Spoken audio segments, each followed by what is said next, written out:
Hello guys, good morning. Myself Saurabh Srivastava started going to teach you today economy second chapter.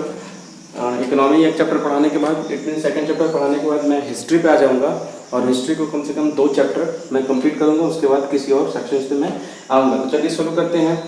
तो the second chapter name is sectors of the Indian economy. There are many sectors in the Indian economy and this topic we will discuss in second chapter कि how many types of sectors in Indian economy and also in the international economy. Okay, let's begin the class. Okay, there are many activities that are undertaken by directly using natural resources. ऐसी कई सारी activity है जो हम रोज daily life में use करते हैं। किस लिए?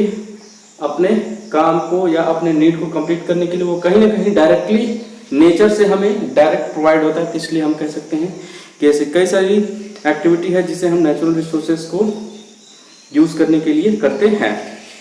Take for example the cultivation of cotton, cotton को पैदा करना या कल्टीवेट करना।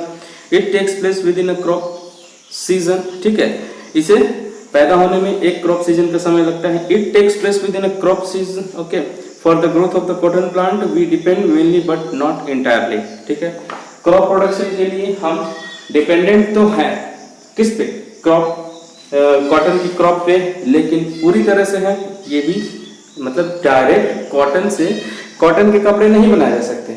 उससे पहले स्पिंडल यार्न में कन्वर्ट करना पड़ता है, उसके बाद उसके कपड़े फैब्रिक्स बन सकते हैं। अदरवाइज डायरेक्ट हम सोचे कि खेतों से निकाल कर उसके हम कपड़ा बना लें तो ऐसा पॉसिबल नहीं है। ओके, तो ऑन अ नेचुरल फैक्टर, और इस पर यानी कि कॉटन के फसल पर कई तरह के फैक्टर्स, ये नेचुरल फैक्टर्स इफेक्ट डालते हैं, जैसे कि रेनफॉल है, सनशाइन है, क्लाइमेट है। The product of this activity cotton is a natural product.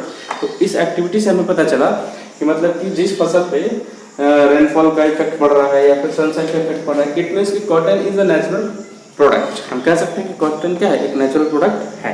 But similarly उसी तरह in the case of an activity like dairy, उसी तरह दूध निकालना, ठीक है ना, we are dependent on the biological process of the animals and availability of the fodder etcetera.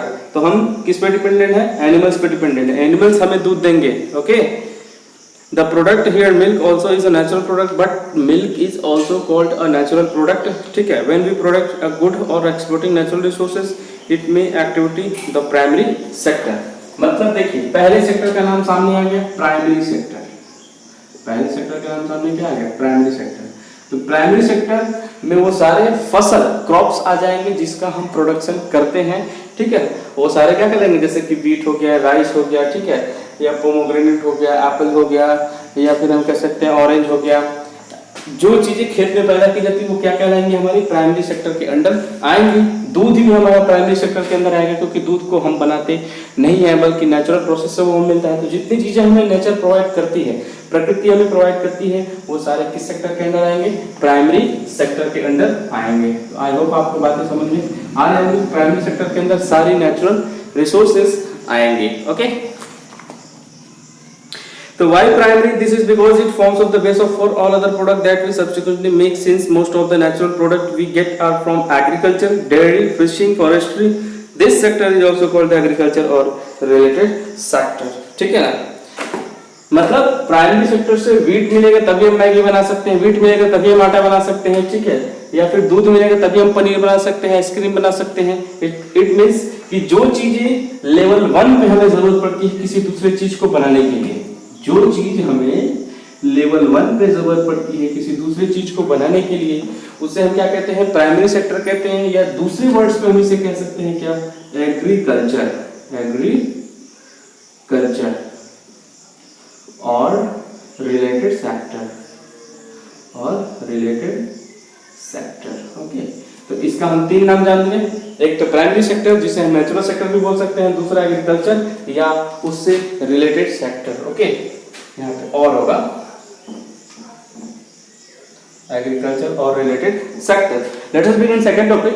The secondary sector covers activities in which natural product are changed into other forms through ways of manufacturing that we associate with industry activity. अब देखिए दूसरी industry हमारे सामने है क्या? Secondary. SECON DARY, secondary sector. Okay, तो secondary sector में देखिए क्या क्या चीजें आ जाएगी, हम समझने की कोशिश करते हैं। तो सेकेंडरी सेक्टर में वो सारी चीजें जो नेचुरल प्रोडक्ट का या प्राइमरी सेक्टर की चीजों को कन्वर्ट करने का काम करते हैं, यानी कि मैन्युफैक्चरिंग सेक्टर। जैसे कि दूध से अगर पनीर बन रहा है तो पनीर का बनना सेकेंडरी सेक्टर में आएगा, ठीक है। दूध हमारा क्या आएगा, प्राइमरी सेक्टर में आएगा। व्हीट से अगर मैगी बन रहा है तो व्हीट हमारा क्या आएगा, प्राइमरी सेक्टर, और मैगी हमारा क्या आएगा, सेकेंडरी सेक्टर। तो बात समझ में, मैन्युफैक्चरिंग सेक्टर यानी कि जब प्राइमरी सेक्टर को चेंज करने के लिए, कोई दूसरा ऑब्जेक्ट बनाने के लिए, दूसरे फूड आइटम्स को बनाने के लिए अगर उसे हम फैक्ट्री तक ले जाते हैं, तो फैक्ट्री में जब उसका प्रोडक्शन शुरू होता है तब उसे हम कहेंगे secondary sector. Okay, it is the next step after primary. Primary के बाद जो नेक्स्ट स्टेप होता है, किसी भी प्रोडक्ट को चेंज हम करते हैं तो उसे हम कहते हैं सेकेंडरी सेक्टर कहते हैं। Okay, the product is not produced by nature but has to made and therefore some process of manufacturing is essential. ठीक है, यहाँ पे नेचुरल प्रोसेस तो नहीं होगा, लेकिन इस फूड आइटम को, किसी फूड आइटम को हम डायरेक्टली खा जाते हैं, नेचर से डायरेक्ट मिलता है, तो किसी को हमें कन्वर्ट करना पड़ता है उसे खाने के लिए, तो उसे हम सेकेंडरी सेक्टर से पास होने के बाद ही खा सकते हैं या यूज कर सकते हैं, इसलिए सेकेंडरी सेक्टर की जरूरत यहाँ पड़ती है। Okay, this could be happen, ये फैक्ट्री में हो सकता है, वर्कशॉप में हो सकता है, या घरों में हो सकता है। जैसे धान, हम चावल पैदा करते हैं तो चावल को हम डायरेक्टली नहीं खा सकते, उसे हमें क्या करना पड़ेगा, पहले धान निकालना पड़ेगा, फिर उसको चावल निकालने के लिए हम मशीनों में ले जाएंगे, वहां उसकी भूसी निकलेगी, तब हम चावल खाते हैं। मतलब आफ्टर सेकेंडरी सेक्टर में जाने के बाद हम एक धान को चावल के रूप में कन्वर्ट करके खा सकते हैं।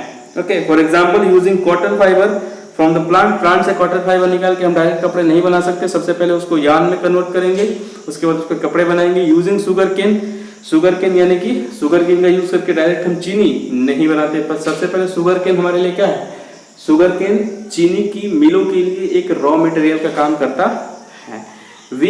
उसके बाद हम उसका शुगर बनाते हैं या फिर गुड़ बनाते हैं।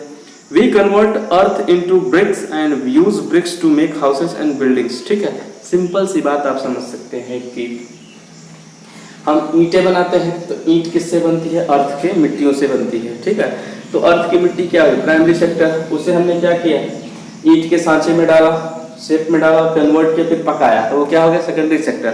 उसके बाद हमने उसका घर बनाया तो वो क्या हो गया, ठीक है, सब सेकेंडरी सेक्टर में आएगा। ओके, और उसी तरह क्या होता है, since this sector gradually became associated with the different kinds of industries, इस मींस कि सेकेंडरी सेक्टर में हमारे जितने भी इंडस्ट्रीज हैं वो आ जाएंगे, इसलिए इसको कभी कभी सेकेंडरी सेक्टर और कभी कभी इंडस्ट्रियल सेक्टर भी बोला जाता है।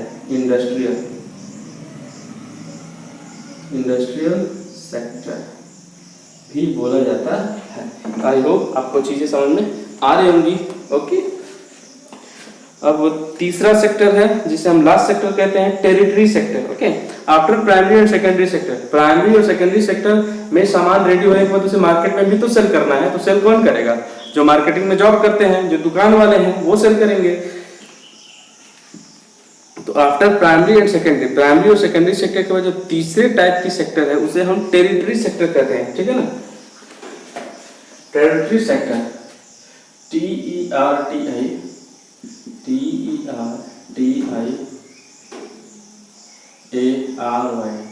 Territory sector. ठीक है ना, कहते हैं हम इसको। इसमें क्या होता है, कभी कभी इसको सर्विस सेक्टर भी बोला जाता है, सर्विस सेक्टर। ओके, कभी कभी बोला जाता है, पढ़ते हैं इसके बारे में थोड़ा सा डिटेल में। ओके, तो आपको पता चल गया कि तीसरे टाइप के सेक्टर का नाम क्या है, टेरिटरी सेक्टर। और ये दोनों ही सेक्टर यानी कि प्राइमरी और सेकेंडरी सेक्टर से थोड़ा डिफरेंट है। इसमें होता क्या है कि these are activities that help in the development of the primary और सेकेंडरी सेक्टर। तीसरे सेक्टर यानी टेरिटरी सेक्टर की जरूरत इसलिए है कि प्राइमरी और सेकेंडरी सेक्टर में जितने भी प्रोडक्ट का हमने प्रोडक्शन किया उन सारों को बेचने का काम कौन करेगा, सेल और बाय करने का काम कौन करेगा, टेरिटरी सेक्टर करेगा, यानी कि सर्विस सेक्टर करेगा। अगर ये नहीं रहता तो फिर प्राइमरी और सेकेंडरी सेक्टर का कोई भी मतलब नहीं बन जाता। These are the okay, by then these activities by themselves do not produce a good but they are an aid or support for a production process। अगर मान लीजिए टेरिटरी सेक्टर एक फैक्ट्री को ऑर्डर नहीं देगा तो फैक्ट्री रॉ मटेरियल भी नहीं खरीदेगी, यानी कि फैक्ट्री रॉ मटेरियल तभी खरीदेगी प्राइमरी सेक्टर से जब उसे टेरिटरी सेक्टर या सर्विस सेक्टर से कोई ऑर्डर मिलता है। इतनी सर्विस सेक्टर टेरिटरी सेक्टर से ऑर्डर लेती है और सेकेंडरी सेक्टर रॉ मटेरियल कहां से खरीदती है, प्राइमरी सेक्टर से। मतलब ये तीनों क्या है, एक दूसरे पे डिपेंडेंट है, इट मींस ट्रेन तभी चलेगी जब उसमें लोग चढ़ेंगे ट्रेन में, अदरवाइज ट्रेन के चलने का कोई मतलब नहीं बन जाता। आई होप आप समझ रहे होंगे। ओके, तो देखिए for example goods that are produced in a primary और सेकेंडरी सेक्टर, ऐसे गुड्स जिसे प्राइमरी सेक्टर या सेकेंडरी सेक्टर में रेडी किया जाता है उसे ट्रांसपोर्ट किया जाता है ट्रक के थ्रू, ट्रेन के थ्रू, एक जगह से दूसरी जगह होलसेल में बेचने के लिए या रिटेल शॉप पे बेचने के लिए, और कुछ समय के बाद it may be necessary to store this in godowns, कभी कभी इसे हमें कुछ समय तक गोडाउन्स में भी स्टोर करके रखना पड़ता है। We also may need to talk to the other works over telephone और send letter to borrow money, कभी कभी हम बैंक से पैसे लेते हैं, ठीक है, तो हम देखते हैं कि बैंक में भी कुछ लोग काम करते रहते हैं बैंकिंग हेल्प के लिए, प्रोडक्शन फील्ड में भी कुछ लोग काम करते रहते हैं, ट्रेनिंग एरियाज में कुछ लोग काम करते रहते हैं, ट्रांसपोर्ट के स्टोरेज में कुछ लोग काम करते रहते हैं, कम्युनिकेशन में कुछ लोग काम करते हैं, ठीक है। तो ये सारी चीजें जितनी तरह की सर्विस है, बैंक सर्विस हो गई, यहाँ रेलवे में सर्विस कर रहे हैं, एयरफोर्स में कर रहे हैं, आर्मी में कर रहे हैं, तो वो क्या है हमारा एक तरह का वो सर्विस है।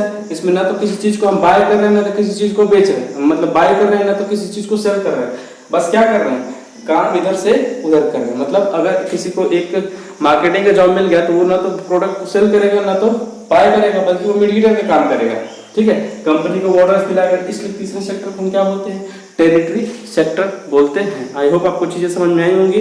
ओके, तो service sector also includes some essential services that may not directly help in the production of goods. Service sector directly production में हेल्प नहीं करता या गुड्स बनाने में हेल्प नहीं करता। For example we require teacher, हमें टीचर की जरूरत है, डॉक्टर की जरूरत है, जो हमें क्या करेंगे, सिर्फ सर्विस प्रोवाइड करेंगे, ना तो वो हमें कोई चीज बेचेंगे ना हमसे कोई चीज खरीदेंगे, सिर्फ सर्विस प्रोवाइड करेंगे। टीचर्स हो गए, डॉक्टर्स हो गए, ठीक है, वॉशरमैन सिर्फ सर्विस प्रोवाइड करेगा, बार्बर सिर्फ सर्विस प्रोवाइड करेगा, कॉबलर सिर्फ सर्विस प्रोवाइड करेगा, लॉयर सिर्फ सर्विस प्रोवाइड करेगा, and people to do administrative and accounting works. In recent times certain new services based on information technology, कुछ नई सर्विस जिसे हम आईटी कहते हैं, इंफॉर्मेशन टेक्नोलॉजी, इसको भी हम तीसरे सेक्टर में यानी कि टेरिटरी सेक्टर या सर्विस सेक्टर में ही रखेंगे। ओके, जैसे कि एटीएम हो गया, कॉल सेंटर, सॉफ्टवेयर कंपनीज, ये सारी किसमें आएगी, हमारी टेरिटरी सेक्टर। यानी कि इस समय प्राइमरी सेक्टर और एग्रीकल्चर सेक्टर की डिमांड कम हो रही है और सर्विस सेक्टर की डिमांड क्या हो रही है, इंक्रीज हो रही है। तो तीनों सेक्टर आप रिवाइज करके आएंगे और आज की क्लास की आप लोग समरी भी लिख लेंगे। So thank you so much for today, मिलते हैं अगली क्लास में, ओके, नेक्स्ट वीडियो के साथ। Thank you so much, okay.